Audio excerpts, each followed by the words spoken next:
Welcome to The Longer Game. If you're listening to a show about retail being reimagined.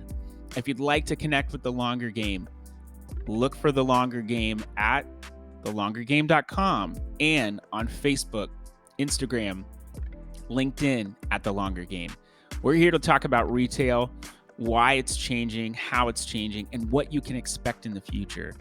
We're not trying to take ourselves too seriously, but we do want to know what that retail landscape is going to look like. I hope you enjoy your time listening to this podcast. We try to keep it as quick as possible because we don't want to waste your time, but we want to keep you informed. Thanks for tuning in. Now, here's the show. Hello, everybody. This is The Longer Game, where we talk about retail reimagined, all things retail. And we like to have a good time doing it. Today, I have with me the CEO of Reason Automation, Andrew Hamada. I'm guessing by the last name, it's of Japanese descent. Don't ask me what I majored in college because you might be embarrassed to find out. But welcome to the show, Andrew. Tell us what's going on in your world right now. Thanks for having me, Michael. First, nailed it. Japanese descent, which is incredible because almost nobody gets that on the first try. So It's because I took Japanese for like 8 years. amazing. I'm not fluent at all because I have no one to speak it with. The only Sure. people I could try to get to speak it with was when I worked in the mall here, and I would try and speak to like Japanese girls, and they would always just like laugh and go, "Oh, that's so cute," and then speak in English, and I'm like, "I'm trying to speak Japanese. Somebody help me." My Yeah, major in college was Asian studies. gotcha. Yep. And When whereas I they're all probably waiting to practice their English on you. So, Right, yeah. So it worked out both ways, I guess. yep. Cool. Well, that's a fun detail to know about you, sir. The I'll let you know myself. when I use the degree. Yeah, please do. So yeah, as you mentioned, I'm co-founder and CEO of Reason Automation.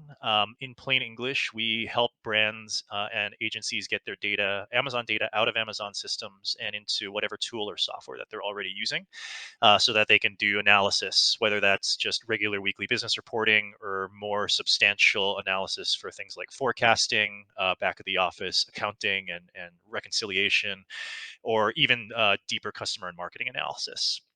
My co-founders and I have been in the industry for quite a while. I was at Amazon for about 7 years in And various retail that's a roles. long time. It Yes, really is, isn't it? it's longer than average. Yes, and just to be self-critical about it, I didn't do it all in one go. I had to take a break in the middle and go Okay, do other okay. things and come back. That makes me feel better. Personally, it makes me personally feel better. Yeah, whereas and my co-founders were the same way. A lot of them have multiple tours, but since then we Multiple tours. Oh, I like how that sounds. You guys are going into war over there.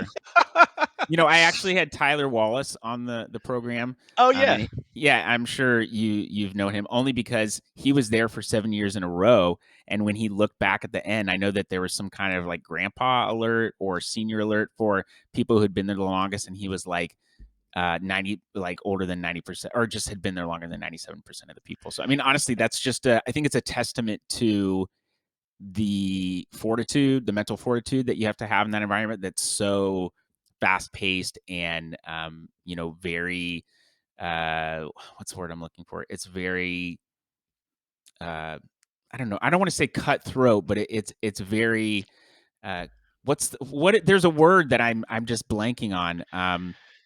Yeah, I don't it's not. Competitive. It's very competitive. Yeah, I was even maybe a little aggressively competitive. Yeah. It's and I imagine that, I mean, Amazon is not unique in the world, like, as a company in this way, Oh yeah, not at all. but they hire a bunch of very smart people, very talented people, give them a lot of responsibility, and make sure that those responsibilities overlap. And so you have a lot of natural points of conflict, which is good for the business, helps generate the best ideas, helps ensure you have coverage of things, and that there's like no single points of failure. But it does mean that, a lot of folks who are very sure that they've got the best idea, because they're very used to having the best idea, are suddenly going to be in a room with five other people who think the Who same might thing. have a much better idea than you. But you know what?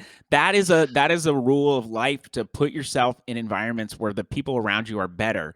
Now you have to also realize that if you don't raise your level of acumen, the people around you are going to want to move to be in a room with someone else that's better. But if you don't, I was just talking about this with a gentleman that mentor earlier today, and I just said, if you're always in a place where things just work easily for you, you don't necessarily know why it's working. You just know that it is. When you find out when something's failing, you can say, okay, here's why this didn't work. Now I know what to do in the future. Now, I'm not saying go out and intentionally fail. Maybe Malcolm Gladwell would say differently. I don't know, but he's not coming on my podcast, so he doesn't get to talk about that. I get to determine what we say. But you don't learn a ton from failure. I mean, sorry, you don't learn a ton from success. I believe you learn a lot from failure. So when you are getting told you're wrong, but here's why you're wrong, you actually learn a lot more. So if you can actually get yourself in a room with other people, understand why you're wrong, and grow in that regard, it's probably one of the best places that you can be. I think you hit the nail on the head there, and that's generally how I think of my time at Amazon. Is it was like the best job that I probably don't want to have again. Yeah, that's a good Super way of looking at educational. it because you learn so much in that time period, and looking back, you don't regret being there, but you're like, okay, I've moved past that, and I'm in a place now where I'm an entrepreneur, I'm a CEO, co-founder of a company, and looking at things in a different regard. But that helps frame your perspective moving forward. Exactly. Not to continue the military analogies, but a lot of No, folks please like go, a lot go, of go folks with them. liken it to boot camp, where it's you go in and you have all these preconceived notions of what you're there to do and what you can accomplish and what your skill sets are, and then after whatever it is 8 or 10 weeks, you've had the crap beaten out of you physically and mentally and emotionally, but you've also been rebuilt in a very very specific way. And most of the folks that I know who have gone through it have a very similar perspective on it, where they wouldn't take it back. It Yeah, changed who they were as a person in many, many ways. But if they got the offer to go back there tomorrow, they'd say, "Yeah, somebody else can take that on." I'm good, but also you know what to expect. When you don't know what to expect, you're a little bit more bright-eyed and bushy-tailed, and you're like, "I can take this on." And honestly, maybe you need there's a level of ignorance going into that. Maybe you need that to That's a to good be point. able to go through something. I mean, my dad is a physician, and he said that looking back, he probably would because he started out as a biochemist, and when he was 35, went back to med school with 3 young kids. So I Oh mean, wow, that was, yeah, pretty crazy. He's like, looking back now, I don't think I would have done that. But he didn't know any better, so he did it, and he ended up being in a place where I think he really felt more fulfilled and was more passionate because of that patient interaction as opposed to just being more clinical. Um, but who makes a lot of cares about sense. my dad? He's not on the podcast either. Why am I mentioning all these people aren't here? So Andrew, you mentioned something about getting data from Amazon into reporting for people. Mhm. Why is that even important? Huh, good question. So I think that the the growth of e-commerce over the past 20, 25 years has created data where none existed previously. If you think back to before people could buy things on the internet and we could track every click and purchase Right. and whatnot, um, folks were largely making guesses about what products to sell, how much to buy, where to stock it, etc. You got some signals from like aggregate purchasing and looking at the total volume that would go through a store over time, but your ability to understand at any level of granularity what those people are doing, how those sales were generated in the first place was very difficult. And the example I love to give my team is that when I was first learning marketing, the way that you measured the performance of a promotional campaign was you needed to include some kind of coupon or promo or redemption code that they would take an action on. Otherwise, you would literally never know. If it was just a 20% flat off sale and anybody that comes into the store can buy something and receive that discount, then you have no way of attributing whether or not that promotion had an incremental effect, That's a where that pretty effect was archaic method concentrated. of measuring stuff. When we look at where we're at now, but back then it was all we really had, because the idea, I think, of data analytics was it wasn't like that. When I think about marketing, advertising, all that kind of stuff, there was a lot of subjectivity to it. I think back to the Planes, Trains, and Automobiles movie, where Steve Martin is in that initial conference room. I don't know if you've seen that movie or not. I only saw it because my wife introduced me to it, but it's a bunch of guys sitting around a big high rise in, I think it's in New York. Yeah, because he's trying to get back to Chicago, but he's in New York and he's in this big conference room with this big wig, and this guy's looking at this like cosmetics campaign or something. Like, he has no clue what he's doing. He just happens to be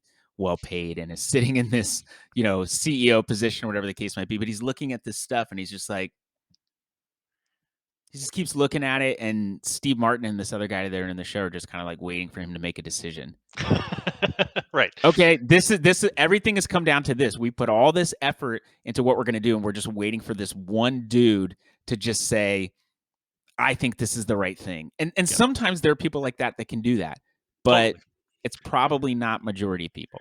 Right. Certainly not me. And Yeah, so for folks like myself who don't have that amazing ability, or just got put in the position right, to exactly. You just sort of to found make that yourself decision. in Yeah, that role, and that happens to be part of your job now.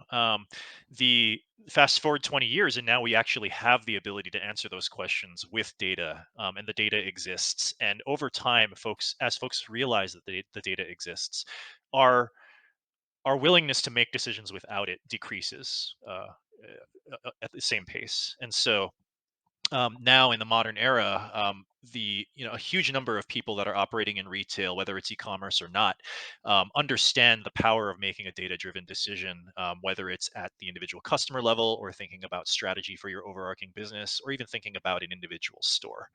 And so when you think about why that's so critical to get data out of Amazon systems and into whatever systems that brands and our customers are using, it's a few reasons. Number one, because of the power of the data that I just described. Number two, because most businesses don't just sell on Amazon. Amazon might be 50% of their business. It might be 5%, but either nor way, should they. I would argue, as much as I love Amazon, and that's the core of what my agency does. You need to be omni-channel. exactly. And for any number of reasons that we could spend probably another hour and a half talking about, but You're the also welcome to come back, man. There'll be season 2, season 3, hopefully, so sold. But so if you're operating in, say you're in Walmart, Target, eBay, your own direct to consumer channel on your website, etc., and you have a bunch of data in Amazon, then there's no way for you to you're not interested in just reporting on Amazon or looking at reports in Seller Central. You want that data to become part of your entire picture of your business, mhm, so that you can understand Amazon as part of your entire omni-channel strategy. And then the third, and I think most important reason why it's so important to get that data out of Amazon systems is Amazon has way more data available than almost any other retailer or e-commerce platform around today. Walmart is making a lot of strides, but they're still playing catch up. for sure. And everyone else is in kind of the Stone Age versus where Amazon is, because they just didn't grow up with data as part of their DNA. And so, what a lot of our customers are doing is using insights from their Amazon business and applying them to the other channels. And the only way Okay, that they can do that is by getting it out of Amazon systems and combining and transforming it with their own insights and their own data. A specific example would be Amazon categorization of products is a little crazy, and it likes to change, and it doesn't necessarily align with the way any manufacturer thinks of their own product categorization. sure. So Well, you get and your that's data. because Amazon's looking at it from a consumer perspective. Exactly. And so that's valuable, but it's also valuable for you to be able to manage and analyze your sales performance through the lenses that you use internally. And the only way to do that is to be able to pull the data out of Amazon, transform it, and then analyze it however you want. I heard the argument maybe, uh, probably 3 to 5 years ago. It was a little bit more common, and it was that Amazon doesn't give you enough data to make decisions on the platform, and I always thought that was weird because even if you felt like they didn't give you, they're not giving you incremental breakdowns of every time you lower your CPC, what is that incremental cost decrease for the month or whatever case might be. Like, they're not breaking things down on a super micro level, but if you can see how many sessions are going to your product and what your conversion rate looks like, you can look at your product detail page and say, what is the standard one, and what are other people in the category doing that seem to be successful? That's a lot of data right there. And I hear people say data, and we were talking about this earlier, but data is it's numbers, it's words, letters, signals. It's Mhm. anything that helps us to identify and measure something and put it into context, and why something like a search term report on Amazon is so crucial, I believe, to really getting insight into what people are doing on Amazon is you're not just you might have an idea of what a keyword people are searching is going to be. But when you actually see the actual search term, that was revolutionary for me. Not just looking at keywords, but looking at the search terms and saying, "Oh, I thought it was black pen, but people are looking at a shiny black pen. I Mhm. didn't realize that. That's not something I was thinking of." And that goes back to that old model of guessing. Hey, I think this is going to be the right thing, and then you can actually look at what consumers are searching and say, oh, well, we thought it was this, but we can now adjust and align more with them so that we get more of their attention. Now, I think also there's an opportunity for people to say, we don't have a shiny black pen, but more people are searching for that. So we're going to put that in front of people. Exactly. I don't know what I would call that data manipulation. I would just say it's poor strategy, maybe, because you're confusing the consumer, and ultimately they're gonna be frustrated by not getting what it is that they're looking for, Mhm. unless you just have this incredibly you're the anti shiny pen, you're the most matte pen on the market, and you want to change people's idea on what pen fashion is. I don't know. I don't know how detailed you want to drop into that, but it's important because I see data really as this story. There's all these, different, essentially hieroglyphics. What is it? What is that telling us when someone's searching for a shiny black pen as opposed to just a black pen? What does that mean? Is it the attributes are more important than the item itself? How often are people clicking on this compared to other keywords? And why are people clicking? So there's all this information there. To me, it's like there's a story there. When I look at when a product is being searched on Amazon organically, or even shown in an advertisement, I look at it as this conversation. So Mhm. the search engine sees this product that's getting a lot more sales than normal. It's really high sales velocity. Oh, well, this might be more interesting to consumers, so maybe we should put it higher up. And I know this is all stuff that's being, done in nanoseconds, but that's essentially what's happening is, hey, we're seeing all these different things happen. What do we feel like are the most important, and what are our objectives and goals? Um, and then let's take what the data that we have and put that in front of people, test it, which I think is a big part of being a brand today, but also in on Amazon specifically. There's strategy that's involved, there's skill that's involved, but a lot of it is, hey, we think this is going to work. Let's experiment, let's test it, let's see what actually works, and then let's go from there. Yep. And the appetite to do that only exists because we have the data. Nobody says let's test this if they can't measure the results. They say we need to get this right in the first place, and there's no testing. We're just going to make the best possible bet that we can. Right. Yep.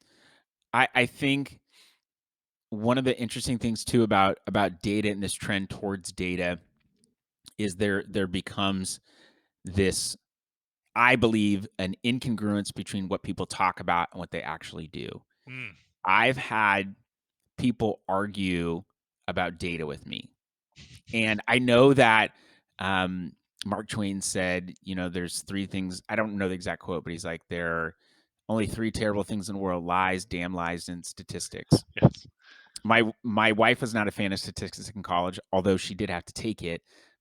That's another story. But you can manipulate data to look a certain way.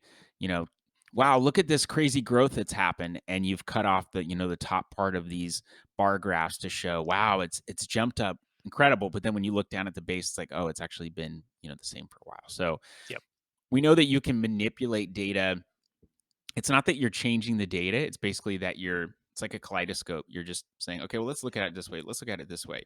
Oh, well, pink is a better color. Let's look at it in pink." And they're like, "Well, no, actually, I like red better." Okay, well, who cares? I got a black and white kaleidoscope, so I didn't even get to have the choice between pink and red. So be happy with what you get, people. Um, but when you when you look at data, people or you're talking about data, people are saying, oh, let's be data focused, let's be data oriented.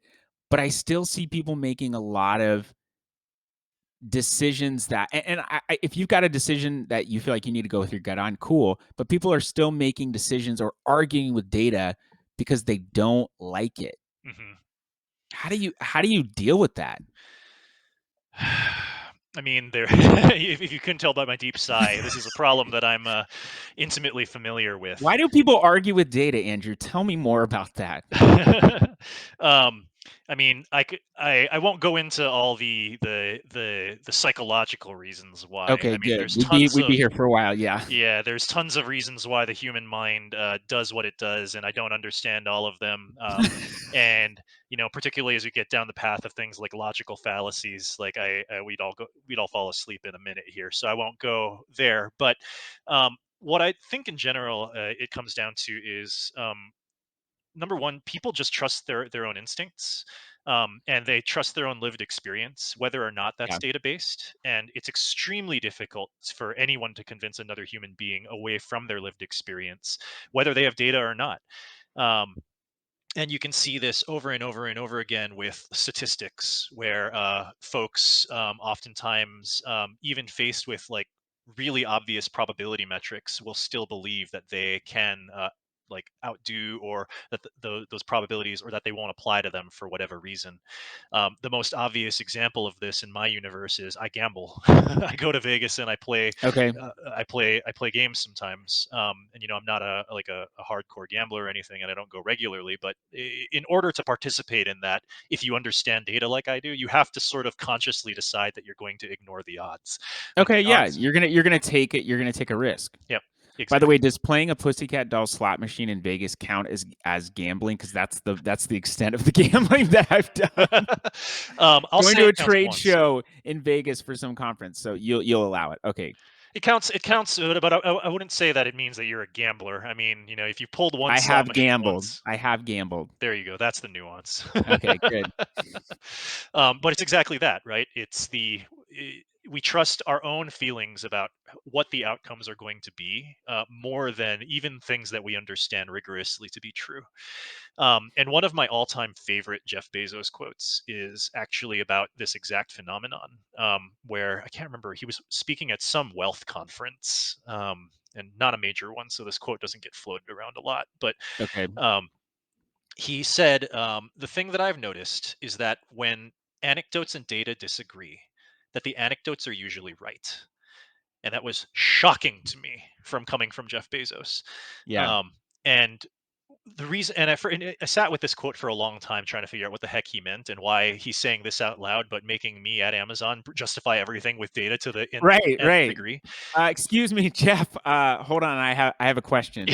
Exactly, right? Like, does this mean I can change my job now? Like, did we just lower the bar? Thanks very much. Um, but I think what he actually means is this: it's less about how do you overcome the barriers with folks who disagree with data, and more about how do you take that disagreement and use it as a reflection of your own measurement and reporting systems.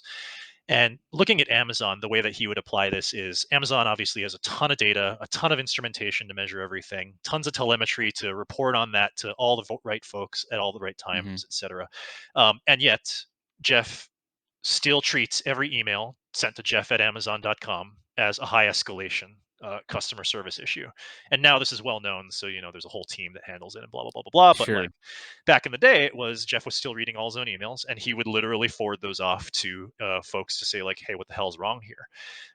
And the culture of that is that it's Jeff Bezos emailing you. You don't tell him, hey, this anecdote's wrong. Here's the data to prove it. You say, here's the data that shows this isn't happening at scale, but we dug into this anyway to understand why this anecdote occurred in the first place. And Ah, here's what we found. And so I so think it's that this and that, not this or that. exactly. And so Okay. bringing that all the way back around to your original question is I think that that's how I've overcome this objection with as many folks as possible is to help them hear that I'm hearing them and that I understand why they don't agree with the data, and to try as best I can to create a version of the world that allows the data and the anecdote to coexist. Whether that's because they're not applying exactly the same thing, so I can show that, or because, hey, actually, you've helped us discover an edge case that doesn't apply broadly to the other data, so we're going to create a mechanism to measure that, but the right answer is still the data driven one, Yeah. or yeah, etc. I think that should be on your business card. I create a world where anecdotes and data can align for Hmm. people because that's so true. I mean, you're dealing with probably less people saying, "Well, why is this data this way?" And they're just saying, "Am I getting the correct data?" I know that on a regular basis when I'm dealing with other humans, when I'm dealing with clients, they might say, "Well, this thing is this way or this is bad." And I can say, "I understand." For me, it's not about one. It's not about being right. It used to be about being right. I don't care. I have a good friend who always talks about not caring about being right, but about getting it right. And so that means I'm wrong often, but I'm able to say, okay, I was wrong here. Let's do this the correct way, and here's why it's correct. This other person came up with the idea. I don't care about being the one that has the idea. I'm just able to say, all right, this seems like the right one. Let's extract it. Let's go for it and move in that direction. But a lot of times, I remember being an account manager for someone that's selling on Amazon, and they're arguing with you about something, and you're like, but this is this way, and I mean, there are people who I remember having conversations with, and looking back now, I'm like, it had nothing to do. They just wanted to be listened to. Hmm. It had nothing, and that, like you said, that they are heard, had nothing to do with the fact that the data was correct. It's about for someone who's used to being on Amazon and not advertising, and now realizing my business is starting to decline. Why am I having to pay for sales that I used to get already? It's not about, well, this is just how it is. You're right. That is how things have been in the past. And yet at the same time, and that was working. But as you can see, based on declining sales, advertising is now important. And so you are going to have to start, you need to make a decision. You can stick with what you're doing, but expect that you're going to continue to see sales decline. So you can still be okay with the decision making if you're okay with the consequence that comes, good or bad. But you could also start investing advertising, realizing it's a cost of business and that you have to restructure pricing or you have to look at margins differently. It can't just be SEO. I remember being a seller back in 2011, 2012. Write the best listing and get pictures that were mostly white on a mostly white background. That was it. That was selling on Amazon, and there are people that were doing $1 million Yep. on that, which is crazy. And so as soon as advertising came in, I think it honestly, yes, it was an additional cost to people, and of course, people look at. I think a lot of times people look at Amazon as like the savior of all e-commerce, or they look at them as the devil, and they've ruined small business. I was actually in on vacation recently in a bookstore, and there was a book that was called How to Resist Amazon, and I think it said and why. Huh. Um, which is really, so I took a picture of that on my phone. I'm like, this will be interesting. I should send this to some people that I work with. And it's all about, talking about why you should resist Amazon and how essentially they've ruined small business. Hmm. Well, they've ruined small business in the sense that they embrace technology that was already there. Mhm. And they also at the same time allowed a lot of businesses or small businesses that were new kinds of small businesses or small businesses that were willing to adapt to actually grow and be really successful. I almost showed up at like a public forum that was anti-Amazon just to say, does anybody actually know how many like small businesses sell on Amazon? And here's an anecdote: I used to be one of those people, and now I'm helping people that are doing that. So if you don't know, it's, of course, it's from the outside, it's going to look like, yeah, it's totally this way, Sure. but in reality, it's that, and it's the fact that the technology was there, they just embraced it.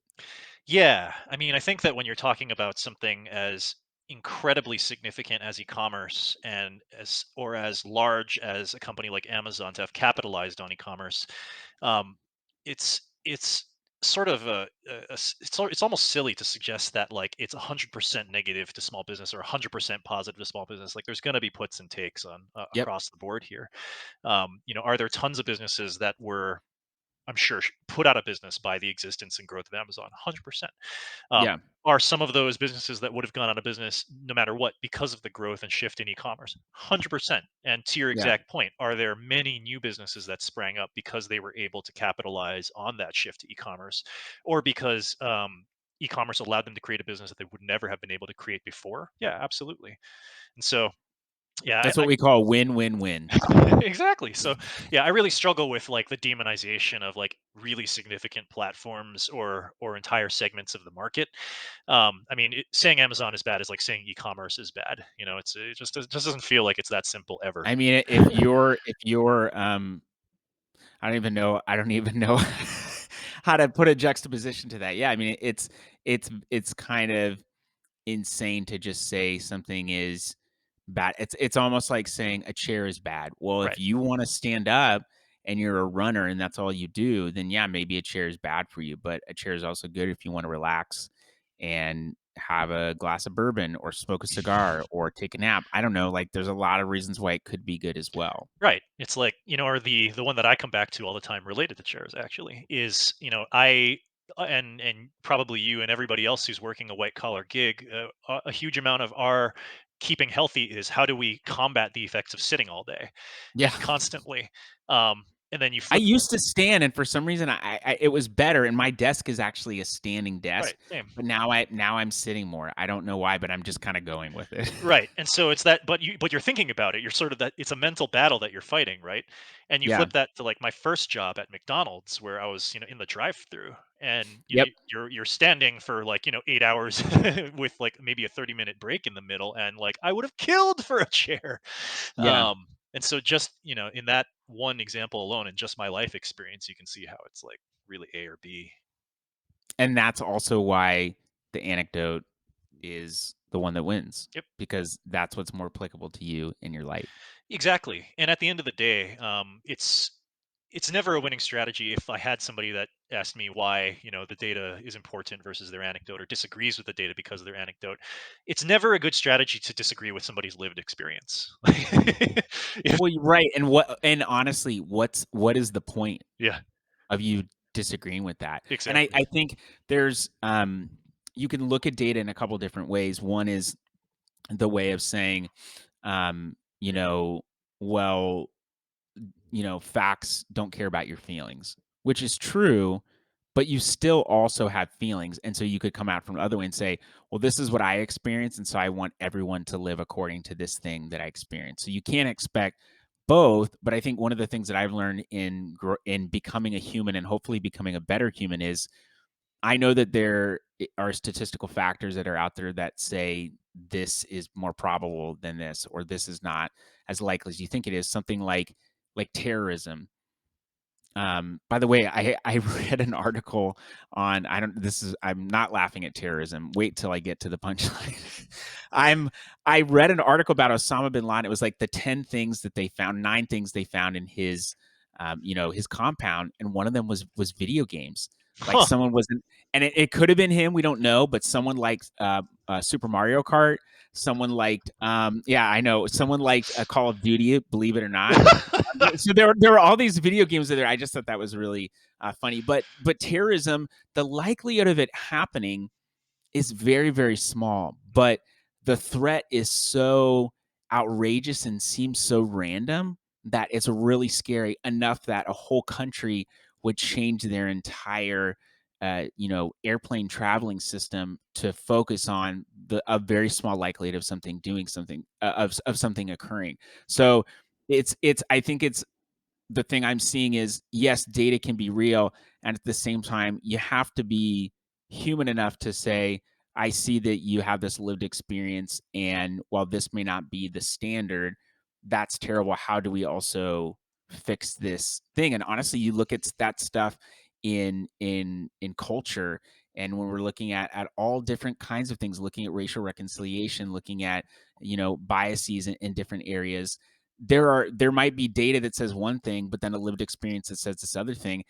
It's not about either or. It's about how do we Exactly. combine those things? And like you said, how do we say, okay, well, data shows this isn't happening at scale, but we also dug into this and did that. I think if more of us said, we're not worried about this as an overarching problem, but it's still an issue and it's something that's significant. Here's how we fix this thing, and didn't go either or. Like, I'm so tired of, well, this person said this and this other person argued and said that. And I feel like, what about the majority of people that aren't really on the extremes, but are standing in the middle? When did this become more political and social? I don't know, but I just brought it there. How do we take people from extremes and say, there's a lot of people that are standing in the middle that are saying, I recognize that something could be this way and this way. And how do we marry those two things together? Someone's perspective and data. Right, exactly. Bringing it back to a business example, because I can. Yeah. The way that I And describe maybe should. maybe the way that I explain this to folks, especially folks who are earlier career, is through this concept that I was taught to me as head in the hallway feedback. And come as somebody who runs a big data company, it often shocks people that I care about anecdotes as much as I do. But the way that I explain it, especially to college students, is, imagine that you're in the dorm and you're getting up in the morning and you're trying to decide what shirt to wear. And you put on a shirt that you're pretty sure looks good, but you're not 100% positive. You stick your head in the hallway and you ask the first 5 people that walk by, "Hey, does this shirt look good?" And the first 5 people look at you and they go, maybe you should change, dude. Yeah. Are you going to say cool and then go change your shirt, or are you going to stop and say, well, that was only 5 data points, I haven't hit statistical significance yet, I should probably ask another 95 people in order to get a representative sample? Like, there's a right answer here, Yeah. and the knowing when to trust that immediate head in the hallway type anecdotal feedback versus to seek the data at scale and how to apply those things side by side, I think is a massive lifelong lesson for everyone. Let's just end it there. That was a very wise thing to say. And I think the more wise things that I find out about, it's less about me coming up with them and about, like, I was thinking about this. I said I was going to end it, but I was thinking about this earlier, that when something is real, it's not real when you recognize it's real. It's been real the whole time. When we thought the earth was flat and Mhm. realized it was round. Actually, I heard the earth is flat again, so I don't know, I could be wrong.